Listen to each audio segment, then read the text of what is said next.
Hello, and welcome to our webinar, Literacy Development, How to Avoid COVID Slide and Digital Divide Pitfalls. I'm Heather Booth, one of the associate editors at Booklist. Before we begin, I'd like to go over some technical details. All of you in the audience are in listen-only mode, but we welcome any questions you may have. On the bottom of your screen is a toolbar with a section for Q&A. If you have a question or need technical assistance, simply click the Q&A and type your message into the box that appears. We will do our best to respond to all tech-related questions, and we'll pass along all other questions to today's panelists, either in the Q&A at the end of the session, or they can follow up with you after the webinar. Links for today's slides were sent directly to you from Zoom at the start of the webinar, but you can also download them at any time by copying the URLs on this screen into your web browser. On Monday, all attendees will receive a follow-up email containing links to today's slide presentation, a certificate of completion, and a video recording. Today, we have the pleasure of hearing from Melissa and Brenna. Melissa Jacobs is the Director of Library Services for the New York City Department of Education and the New York City School Library System. Brenna Shanks is a selection librarian in the King County Library System in Washington.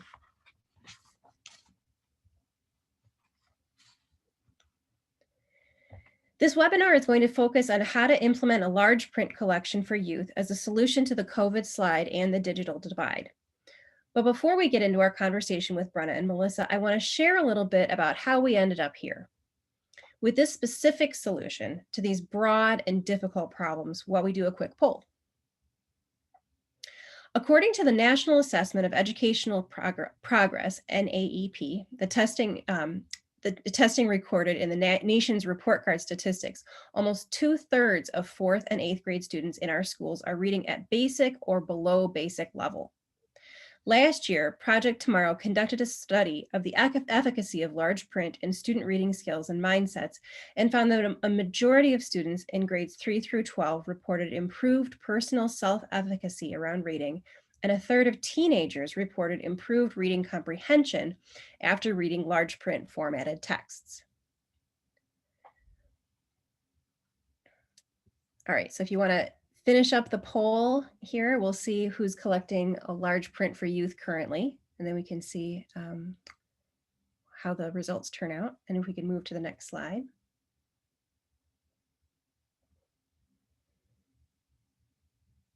All right. So what exactly is it that the students are responding to? As you can see in this graphic, Thorndike's large print titles for youth share the same vibrant covers as their standard print counterparts, but are enhanced not just with a larger font, but higher contrast ink and more white space around the words and between the lines. On a personal note, I have a 7th grader who has been reading a Thorndike large print edition of Drums, Girls, and Dangerous Pie by Jordan Sonnenblick for her ELA class. It's assigned reading this fall. I asked her how it's going to read the large print, and she said she loves it. She said it's so much easier, I can understand it better, and it's more fun to read. All right, so if we can get to our panelists. The data findings are valuable, and you can read all about them in the support documents we link to, but today we're checking in to see how it's going in the real world. I worked with Melissa Jacobs and Brenna Shanks on a piece that was featured in the October 1st issue of Booklist titled Literacy and Longing for Equity, How Librarians Can Pave the Way for All Students, and they're here today to continue that conversation. So while they get their screens on, I can share with you, this is the issue of Booklist that it was in if you are getting the print issues, and this is the handy little insert that you can grab. You can also view all of this online. It's linked to, you can download it there. Okay, so we're going to discuss Q&A style and invite you to participate in the chat. And you can use the Q&A for questions, or you can use the chat as well, and we'll monitor that and make sure that all the questions get to the panelists. So I'm pleased to introduce 2 thought leaders in the large print for youth area, Melissa Jacobs and Brenna Shanks. Hello. Hey, everybody. Thank you for this opportunity. Yeah, we're so glad you guys could join us. So we're going to start out by asking what attracted you to the large print format, specifically for youth, and are there specific things that you've seen or noticed as you've grown your large print collection? So for me, it really was Thorndike Press bringing large print to me. And for the first time, I was like, it was my aha moment, thinking that why didn't anyone ever do this before? It just seemed like such a logical solution for so many readers. And I, I just had this huge light bulb go off going, we really need to figure out ways to get this into kids' hands and into schools. And so, I started to think about different programs and projects that I run and how we could provide this as an option. And I think that there's so many books that are so unapproachable for kids today that they, without large print, they're somewhat lost. And so that the just the idea of the white space, the friendliness of the binding, the covers, they look like every other book. There's nothing, delineating it from other titles that are on your shelves, makes it so much more inviting for kids. And that what attracted me to that was knowing that, here's the solution for a lot of the reading struggles that our kids face.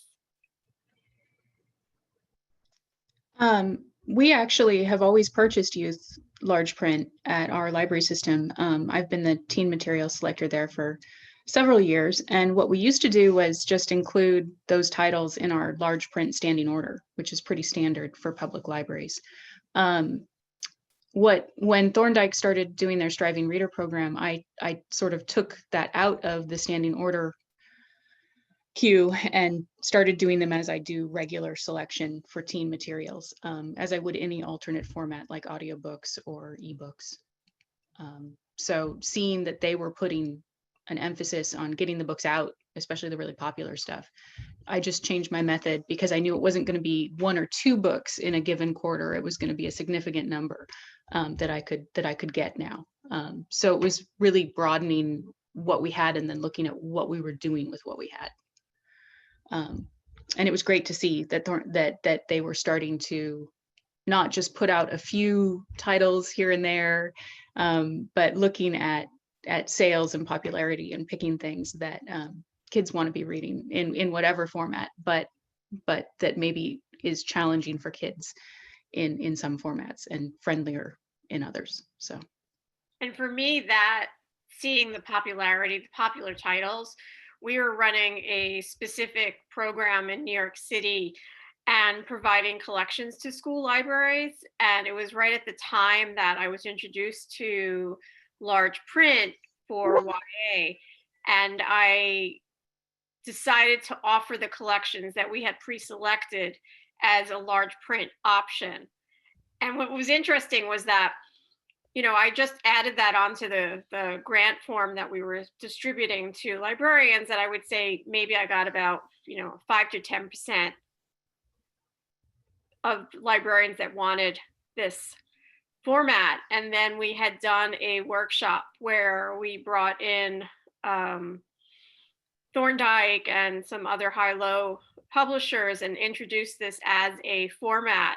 And when we left that session, 100% of the individuals that were selecting that had formerly selected regular print asked to change their order. And so that was that beginning stage of like, oh, I never really thought of this as a format for my students. I got paperback, I got hardcover, that's that. And this provided another opportunity and medium to curate. So as you started adding large print, just it wasn't a decision to start adding them for students who were below reading level. It was just across the board. Yes.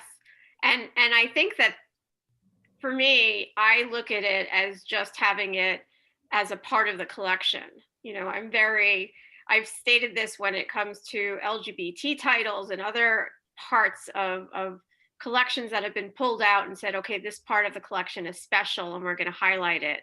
I don't think that you should out a book for LGBT, and I don't think that you should out a reader that needs large print. You know, this should be a part of the collection and interfiled and just available. And so as a reader, I can select the format that's best for me. We're still working on interfiling. Traditionally, we have put youth large print with adult large print. So now we're slowly transitioning. We've got about 50 libraries, so it takes some time to get that done. But generally speaking, we've always felt like we don't ask patrons why they want a specific format, whether it's because they're striving readers, or because they have vision impairment, or because they just like the bigger text, or because they really want to read that book and that's the copy on the shelf. You know, we don't care why they grab it, just that they do. But the more formats we can offer, the more people we can reach. So there's no disadvantage to offering. In fact, there's only advantage, because you're only extending your reach. Agree completely. So talking about the advantages of large print and adding that as another format, we discussed why large print is particularly relevant right now in the moment that we're in, with kids struggling, having lost contact time with teachers and trying to learn remotely, and also, just struggling with, the digital divide issues that we have right now relating to COVID-19. Can you talk a little bit about how it seems like tech is the answer so often, in a situation like this, where we're all kind of like, back in our own homes and remote? Can you talk a little bit about why a large print, in print, is a workable solution for you? So we're actually our libraries are doing curbside. So we are getting physical materials out to the patrons, and realized very quickly that they are still eager for those physical materials. The digital divide is real. There are a lot of people who just do not have consistent access, or if they do, they have to use it for specific purposes. They may only have so much data, or even if they have the data, they have to share a device in a household. There's all sorts of reasons why screen time might be limited, and maybe why screen time should be limited, just in terms of attention span and capacity. I think we all know what it's like right now to feel Zoom fatigue and to want to take a break from the screen. And so if you actually have the print book, you can take your assignment and go be separate and read and get through it. And this is sort of incidental that I just thought of recently, but with large print, we're also getting a lot of eye fatigue from all of this screen time. And with large print, you're giving your eyes a break. You're giving yourself that sort of change in venue. So not only is it important for the digital divide, but just in terms of ergonomics, it's another tool in the kit, which kids need too. I agree with that. And I'm looking at sustainability, and I definitely think our reading habits have changed during COVID. We are building up more and more ebook collections, and the connection between ebooks and large print is that in an ebook format, you're able to enlarge the text size without even thinking about it. And I think that more and more students are getting comfortable with that larger text size. And so to make the transition from that back to print, I feel, that our students are going to gravitate to a large print book more likely when we go back in person full time and there is some semblance of normalcy. So although there may be less of a trend right now, I think long term, in one of the benefits that, or I hate the word benefits during COVID, but one of the lasting results is that our students' reading habits are going to definitely change. And I see that there is going to be a switch or a gravitation to large print because of COVID and because of the number of ebooks and reading habits that we've developed during this time. I You think got in your mute on. Sorry, There got it. A question came in the chat that I think is really good as we think about the reading habits and the preferences of students who might be striving or struggling a little bit to keep up with their peers. Do you see the format, just the physical size of the book, ever to be intimidating to the young readers that you're working with? In terms of like, maybe there's a slightly longer page count or something like that. I mean, do you want to take that one? Or I think that can really vary. I think a lot of books right now are long anyway. I mean, a lot of the teen books, especially the fantasies, are doorstop books. So if I don't feel like that necessarily is going to intimidate. And I actually think the white space takes away that intimidation, because when you open up a doorstop book in regular text and it's just this meaty thing that you have to slog through, I think it is daunting. But when you open up one of the large print and there is the white space and there is the sense that, okay, I can pace myself through this, I think it's a little less intimidating. So I'm not sure it's definitive to me that it would go one way or the other. I think, I've given my daughters large print books and they never looked at it like, oh, this is different and special. They've just, looked at it as, this is interesting and I want to read it. So I will say, back when I was an elementary school librarian, the Harry Potter syndrome was the second grader coming into the libraries, taking the largest book that they could find and grabbing that large copy of Harry Potter and saying, well, I'm going to read this. And, walked around with it very proudly. And whether they read it with their sibling or parent or guardian, I think that some may be really proud of it. Some may want to hide their reading habits. Some, I think it really depends on the individual reader. Well, and I do think that what you mentioned earlier, it is a variable text world right now, and people are so used to changing the font on their computers and their readers. And I think that it's not as, I think it's just like a lot of us are getting used to turning captions on movies too. Like I think a lot of us are using the tools that are available, whether we have a physical need for it or not, just for ease of use. And I think teens especially, I think youth especially is adaptable to that. So less and less of an issue in terms of a stigma around a format. And if you look the accessibility of websites, I mean, we're doing a big, huge push to every website has to be accessible to all. So I look at, it's the same thing, that there is reading materials for all in every format. And it's less of an accessibility when you have so many options available to you. It's less of an issue. Well, and we found that when we fix things on our website for ADA reasons, it's a benefit to everybody else too. Right. It's not like only the people who are in need of those ADA regulations benefit from it. Yeah, absolutely.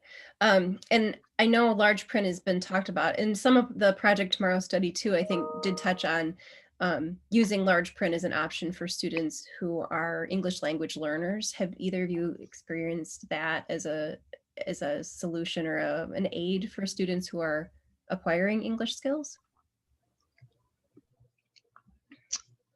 Melissa, you might have a better start on that. Shared the format with ELL and MLL directors. And I've also, it has been discussed amongst librarians, especially when we've done professional development workshops around using this as a format specifically for English language learners. So although I don't have personal experience with that, I definitely think that it can be a format that they would appreciate and benefit from. And I would assume the same. I'm just sort of starting to get all of our teen librarians on board with how to use and promote large print for youth. And I know that our children's selectors probably doing the same with the children's librarians. So it'll take some time before we start to see how they're using it in conjunction with school libraries and what their school librarians are finding and using. We also have things like teen talk time and things where we work with ESL students And I don't know if that will be an opportunity for them to promote some of those materials, but it could be, and we'll see how it goes. Traditionally, we know any language learners may turn to large print in general as a tool. So we have seen that. Great. All right, I think we're going to go back to the slides for a bit, and we're going to do another quick poll. And we're going to talk about the specifics of how you brought large print into your libraries. So if we can get to slide 8. There we go. So Brenna, when we spoke about the article back this summer, you were still in the process of just opening your library back up to patrons. And I'm curious what service looks like at your library now and how you're engaging with your community. And of course, then how large print fits in. Right. So we are still closed as buildings, and what we're doing is curbside. So we're circulating to patrons via curbside. And that means that what's getting sent out is really up to the librarians handling. It's either holds or it's librarians putting together what we're calling surprise bags, which the patron asks for what they want in it. But when we talked this summer, the goal was that right before we closed was when I had begun talking with the librarians about interfiling their collections and ways that they might be using large print. And so you can see from the pictures there, those are from one of our collections where large print was interfiled with regular YA. But these were some of the ideas that that came up sort of in our discussion, which is, the first thing to do is look at large print as a format and purchase it as a format and intentionally. So just like you would e-audio or audiobooks or ebooks or regular print, and to make sure that you're selecting the titles and not just sort of letting it go on auto select. The other thing is to make sure staff and patrons are aware of large print options. I think a lot of our staff and patrons don't think about large print for youth because it hasn't traditionally been widely available. So, getting the staff on board is the first part, and then they can get the patrons on board. And then encourage interfiling. That's key, as Melissa mentioned, to make sure that it's just another book on the shelf. And then I've also thought, and we haven't tested this out yet because we don't have public in the buildings yet, but putting large print displays out or a large print copy out in a display the same way you would any copy. And then also online, we have new reads list that we put out, and I mean to start including some large print editions there without necessarily calling them out as such, but just as available copies. And then the last thing is encouraging staff when they're at the shelf to make sure that they don't skip over, like if that's the book they want to recommend and it's the large print copy, recommend that book, or if they think they have a reader who might benefit from a large print edition, to go ahead and pull one of those because they know their patrons and who might benefit. So those were some of the things that I thought of as starting points that we're working on. Once we're open for browsing again and for actual people in the buildings, I'm hoping I can get more and more interfiled. And like I said, incorporate things like displays. So in the chat, we had a few questions specific to how you shelve your content. And so you're an advocate for interfiling. If we can skip to the next slide, you can see a little bit closer illustration of how that works. But have you found that you're running into shelf space concerns adding this format into the collection that you already have?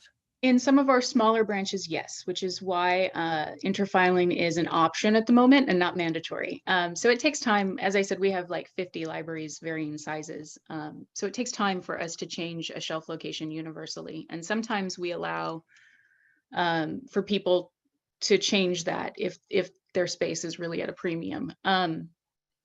So this library, which is one of our mid-sized libraries, did have room and started interfiling right away. And even my smallest libraries were willing to try it, knowing that they'd get a smaller percentage of what I buy anyway.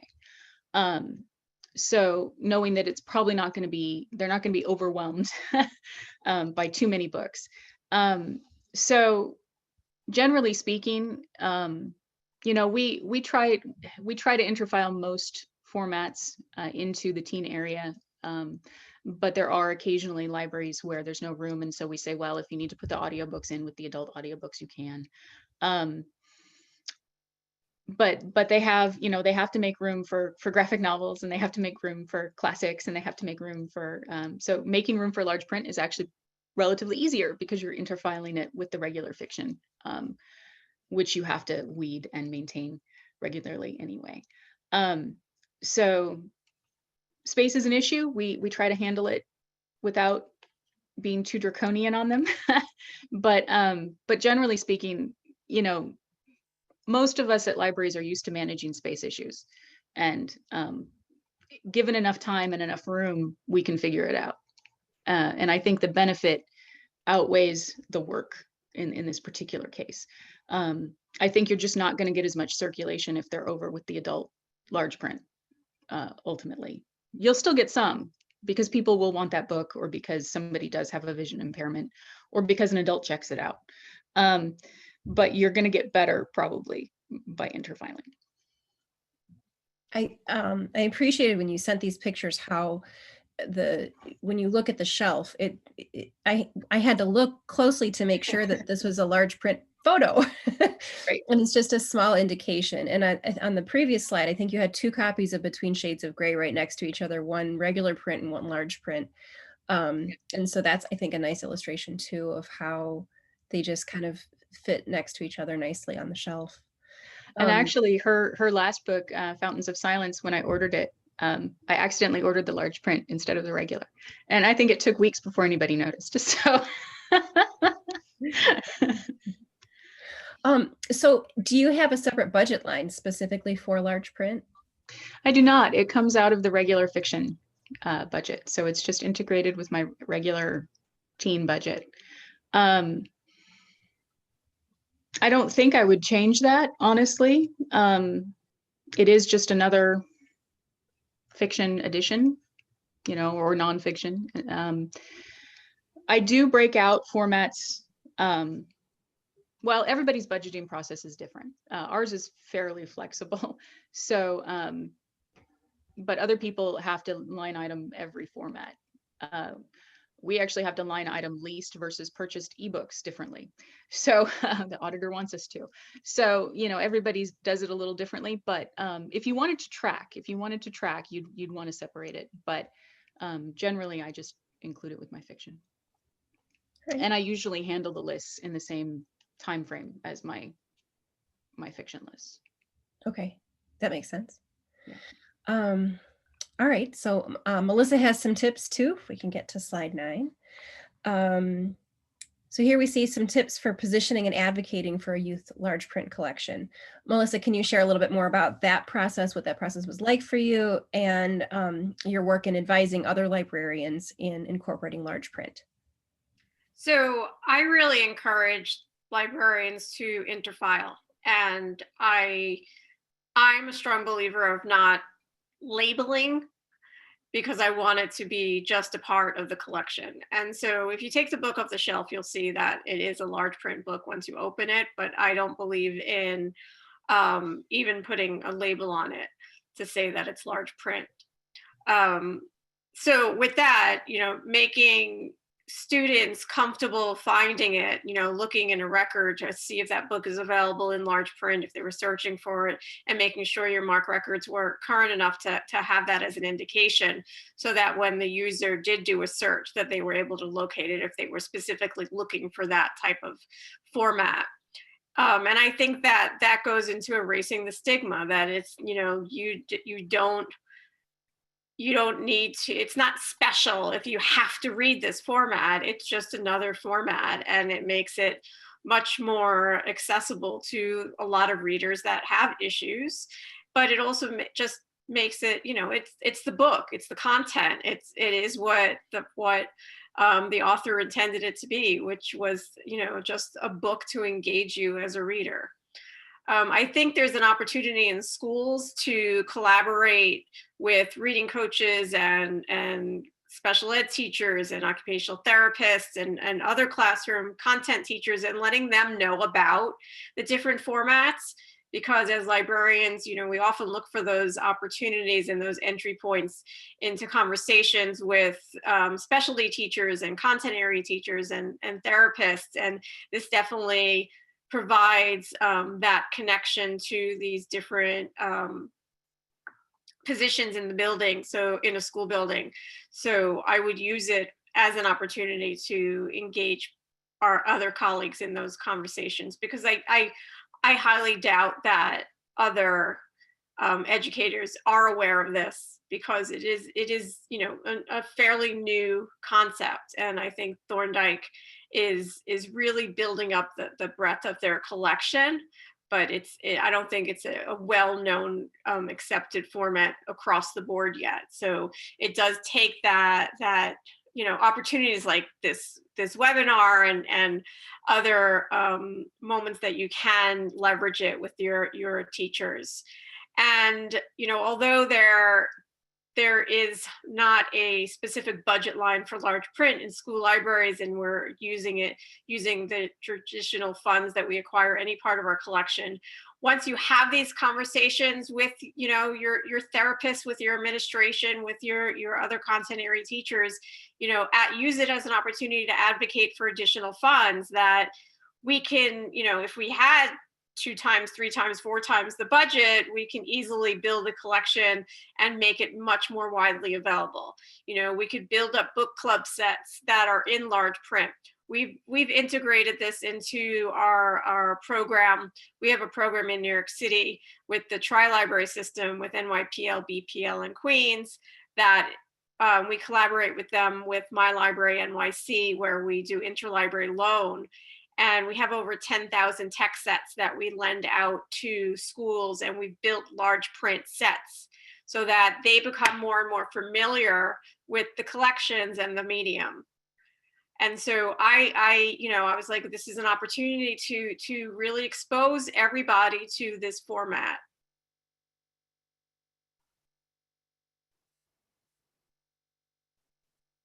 Lost my unmute button there for a second. Sorry about that. Yeah, all of this I think is fantastic. And I think it really speaks to how the library can be a leadership piece in the school, or, in the teen or youth section can be a leader in the library as a whole, in the public library. A couple more questions have come in. For those readers who are specifically looking for large print on the shelves, if your items are interfiled, how are you helping those readers find the large print? And that could be either Melissa or Brenna. That is, go ahead. Go ahead. Well, for I think I mentioned it before, like making sure that your MARC records are up to date and current, and having an indicator on the record if they're doing searching, if they're searching your online catalog. And I think just, I think interfiling is, when you're browsing the shelves, becoming familiar with the different types of formats that you can take paperback. You have mass market paperback, you have, hardcover.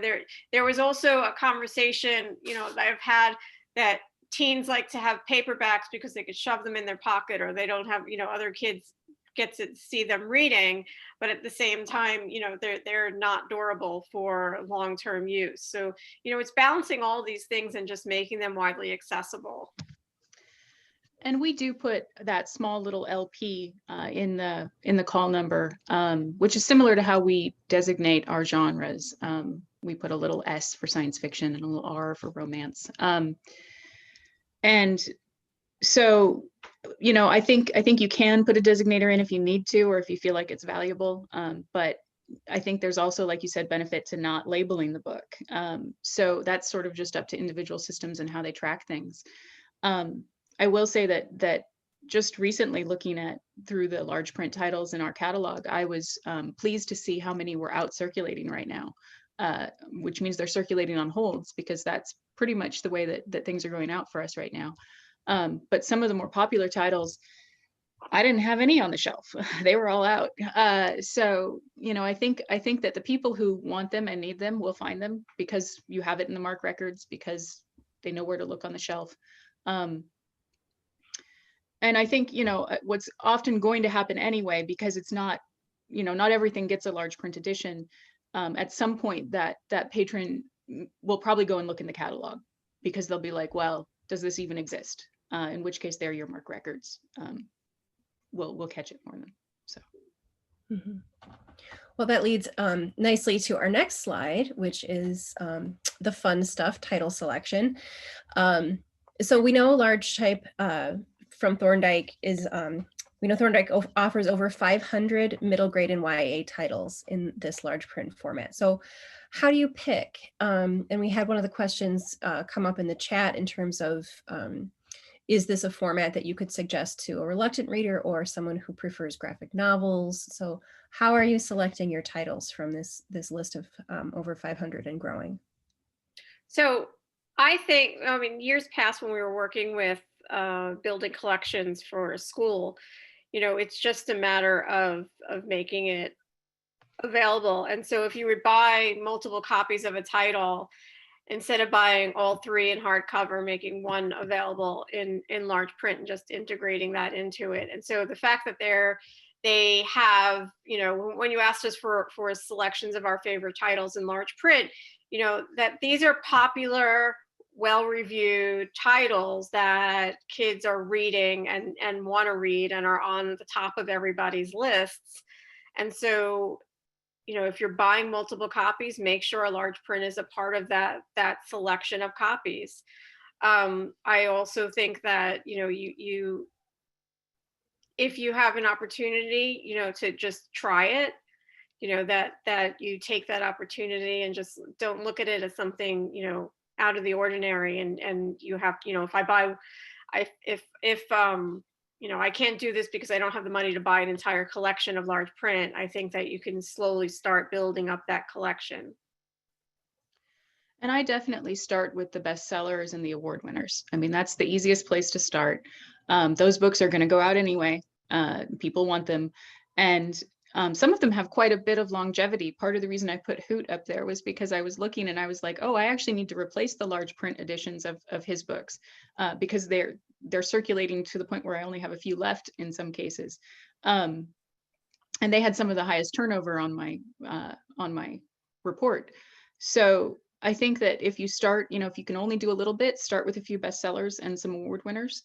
Start with some things that are read widely by your population and frequently, that come up again and again, and then venture into lesser known or mid list as needed.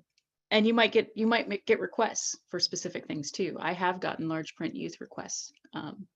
So when people want something that you didn't get, they can ask. And I think also for school librarians to talk to their public librarians, for public librarians to reach out to their school librarians, because there are titles that, do come up again and again that are a part of the curriculum. Like Hoot is one of those books that is frequently read in a class. So if you're speaking as a school librarian and you don't have the funding, reach out to the public library to see if they can acquire that title and if they can acquire that title in large print. Right. And the same goes for public librarians to reach out to school librarians and ask about what books are, curriculum focused, what books they know that students are going to come in and need and want, and look at that to build up your collection in that manner. And also, it is a chance to think about diversity issues, to think about the digital divide, to think what books might be best to promote in certain communities where large print would be a benefit. So, something like The Hate U Give, that is a big and somewhat intimidating book. And so, offering a large print version gives it that wider readership that we were talking about. So you can address some things that way. Children of Blood and Bone, for that matter, is a doorstop of a book, but all things that were super popular and super current event related that people wanted to be, kids wanted to be reading.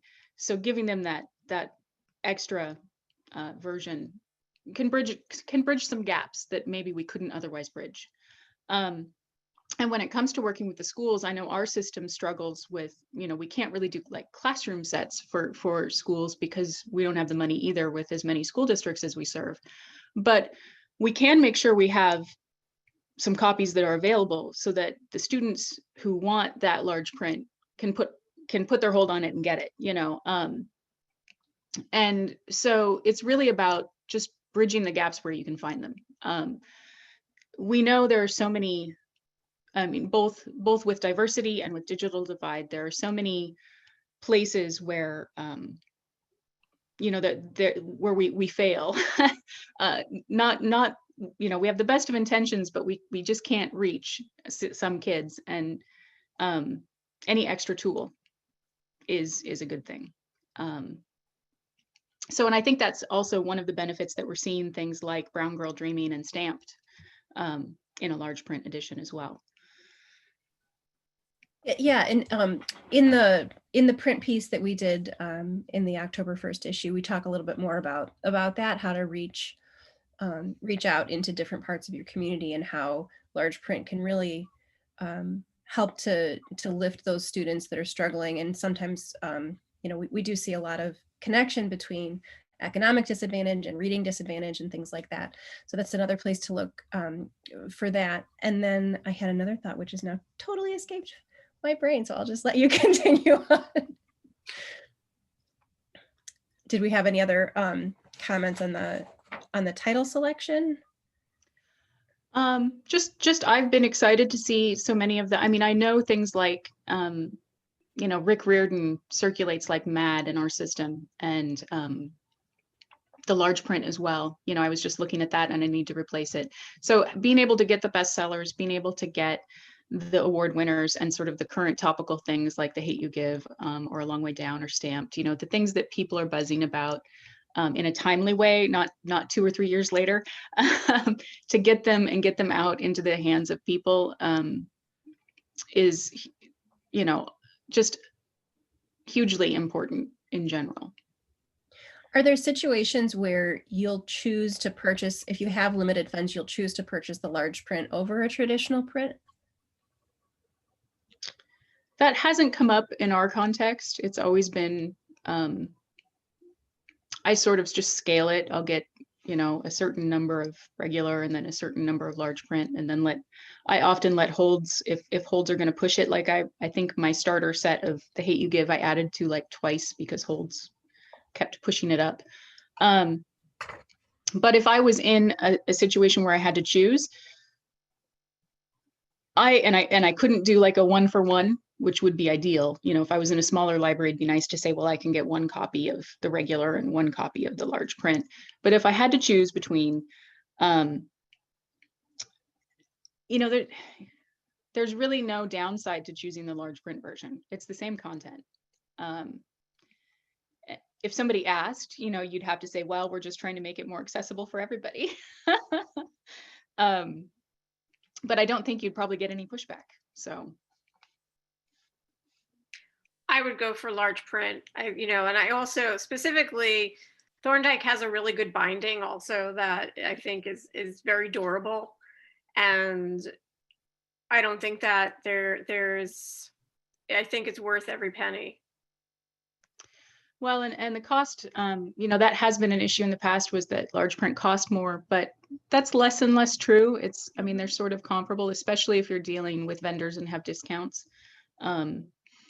A lot of people deal directly with Thorndike. They have discounts depending on your situation and account. So, I think that, in terms of cost effectiveness, it's probably going to equal out to a certain degree, and certainly maybe more than a paperback that circulates and falls apart more quickly.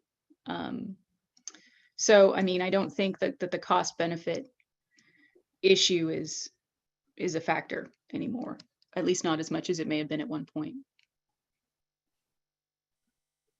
All right. We have one more poll that we're going to pop up on the screen for participants. And while you're answering the poll, I'll give Melissa and Brenna an opportunity to share any other thoughts they have on large print as a format for youth, any maybe favorite titles that you've come across in the catalog that you were excited to share, success stories, anything like that. I think,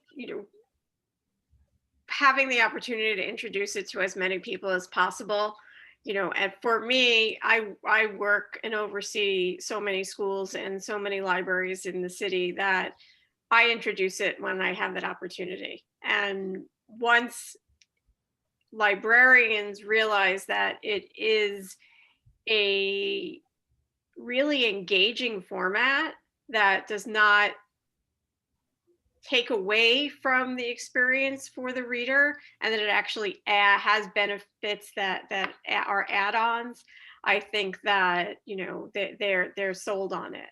And so if you do work with other libraries and other librarians and other teachers and even students, just keep introducing it and getting your, introducing it and giving it to your kids and spreading the word that it is a viable, engaging format for everybody.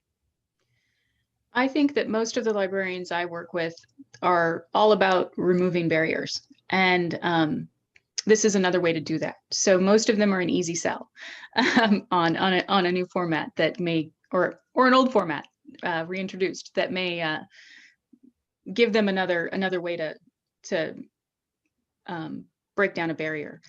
And I think one of the more interesting things working on this with you guys, I've been sort of talking with some peer institutions, finding out how they're handling their youth large print, and finding out which ones are still getting the standing order and which ones are selecting them directly like I do, and sort of seeing where we're all at the moment with this, and how much more they're sort of that we need to do things like this to get this into people's consciousness.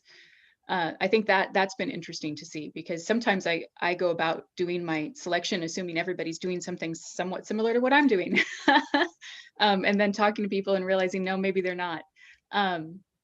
So I think that's something. And then also I am eager to see how our teen librarians use these as I increase purchasing, because we have a really wide variety of communities, from rural to urban, from rich to poor, and so it'll be interesting to see where this makes an impact, and who can utilize it best.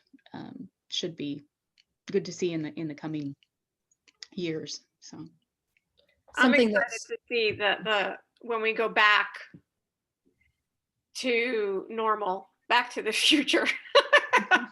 Like I'm really looking forward to building a physical collection again and being in a library, and I think that it will be very interesting to see the changing reading habits. And I do predict that this will become a regular part of your collection development as far as a format. Yeah, and going back to the research through Project Tomorrow that Thorndike was involved with, it's what struck me as remarkable is how uniformly across the board large print can improve the reading experience for all kinds of students, no matter where they are with reading skills. And so I think that using this moment that we have now with things at a different pace and people using the libraries in different ways, we have an opportunity to reach people in a different way. So we've got some poll results up here. It's so interesting. Passive promotion. Yeah. Yeah, that's interesting. So I think that kind of harkens back to something, Melissa, that you were saying early on about how you don't it's your choice not to out a book, and that just passively making these things available is a good option. I know with my daughter, who is she loves to read, but she's a slow reader. the times that she's picked up a book and opened it up and seen the white space and seen the larger print, you can like, there's a visible relief on her face. And so, yeah, just having them available. So when she picks up the cover that's appealing to her, being able to see that she feels like she has more opportunity for success in that setting. I'm a big believer of sneaking the vegetables into food and, you know, sneaking the reading materials into places all over the house. When my kids were really young, I had, you know, subscribed to every kid magazine that I possibly could get my hands on and just left them strategically around the house in addition to books and other things. And, you know, I think that this is the same way. You just have to strategically place it and that kids will read it. And I think adults will read it as well. You know, it's just don't be scared, don't be intimidated, don't be, you know, just reopen the book and read it and enjoy it. And you know, break down the barriers that some kids might have, because that, you know, for them to be excited about the content rather than anxious about the format, I think is something that is a win for teachers and librarians. Mm-hmm. Well, and now that the art is identical and really, I mean, looking at those books on the shelf, you don't, like you said, with the two next to each other that were the same title, you don't really track which one's the large print. You just pick one of them. And I think right now what's interesting with COVID is as much as people are trying to entertain themselves, I feel like we're seeing even more people reading. You know, we've seen increased digital circulation. And like I said, our holds are still going out. And I think a lot of people are reaching for their comfort reads too. You know, they're reaching for the things that they love and want to revisit, whether it's Harry Potter or you know, or any other big franchise title or the more independent ones. And so, you know, I think that what will be interesting too coming out of this is to see, like, do we have some new readers who maybe didn't do a lot of reading before because they were super busy, but now they haven't got the sports to do or the, you know, the extracurriculars, and so are they taking a little bit more time to read? Great time to do book and movie tie-ins. Yeah, for sure. We have somebody in the chat who mentions pairing the books with audio too. So if you have the large print, you have the audio. As the audio editor at Booklist, I'm a big fan of that. Yeah, that's a win-win. And that, you know, if you have the opportunity also, because we're not just acquiring ebooks, but we're also acquiring digital audiobooks. And so that may be a way to, you know, bring kids, you know, out of this just electronic format and kind of get them moving towards print again. Right. Well, and it's so easy to listen on devices now. You know, you don't have to have a dedicated machine. You know, it can be your phone. It's so easy to listen to audiobooks, and I think that a lot of kids have gotten used to being able to access those easily. So being able to transition, you know, sometimes I know that when I'm listening to an audiobook, I think it's not going fast enough. I need to find out what happens next. And so then I want the book. And so, you know, that may be true for kids too, you know, where it's like the reader's not going fast enough and then they'll switch over. So yeah, I mean, like I said, every format is a tool for us and a way to break down a barrier. So, and when you compare them, that's even better. Mm-hmm. Another question in the chat, this is probably more for Brenna in a public library setting, but do you interfile your large print in the adult fiction and nonfiction section? And how do you handle a large print nonfiction in the youth section? Right, so we haven't interfiled that as yet. The idea of interfiling large print is relatively recent for us. Like I said, we were just starting to work on it for teen when we closed. I don't know how we would approach that. There's a lot of clunky shelving things with the adult collection that I want to do first, including separating out graphic novels, which right now are interfiled in 741. So like most of our interfiling projects, I have to give myself a year and be like, okay, this is the year of X, fixing this one. So fixing or deciding to interfile large print for adult would have to be a whole nother chain of decisions and decision makers and executors. But for youth nonfiction, I'll have to look at where we put, I mean, I think we might interfile large print nonfiction anyway with adult. So I'd have to look, like that may more naturally interfile. We may not pull those out. I certainly would be more of an advocate for interfiling those for youth. Just because I think that's, nobody's going to go looking for that youth nonfiction title in adult large print. You know, they're going to think that's adult fiction. So I haven't dealt with that yet, but and adult might be a scope beyond me. But I am trying to convince the children's librarian to join in and do what I'm doing with teen. So one step at a time, one hill at a time. Right. Yeah. Well, I'll share one final comment from the chat, and then we're going to move on to the closing comments. Hampton Library says, large print is now the new norm with people of all ages. So we can all cheer for that, right? Thank you both so much for your time, for sharing your expertise and your enthusiasm about this format. I'm going to encourage all of our audience to check out the paper that's available at the link that you see on your screen here, or in print attached to the October 1st issue of Booklist. If you'd like to learn more about the why and how of large print collections, be sure to check out that link. Huge thank you to our wonderful panelists. Oh, I also want to mention that you can, through those links that we've shared, see what Thorndike's new catalog has to offer in terms of new and exciting titles that are available in large print. All right, thank you to our wonderful panelists, Brenna and Melissa. Thank you so much for taking time to speak with us today. If anybody has questions specifically for them, you can enter them in the chat, and we will get them along to our panelists as well to answer in the coming days. On Monday, all attendees will receive an email containing links to today's slide presentation, a certificate of completion, and a video recording. For more about Booklist webinars, be sure to visit booklistonline.com/webinars, where you can view archives of past webinars and register for upcoming ones. If you haven't already, be sure to check out our Booklist Reader, where Booklist contributors post daily about all things books and library land. Booklist's digital edition is a format that pairs the print page-by-page reading experience of print with the convenience of online access at booklistonline.com. Interested in subscribing? Take advantage of this special webinar offer to get print, online, digital, and archive access to Booklist for only $99. Great value. Thank you all for joining us for today's webinar. One more thank you to our sponsor, Thorndike Press from Gale, a Cengage company. This concludes today's webinar. Thank you. Thank you. Thank you all.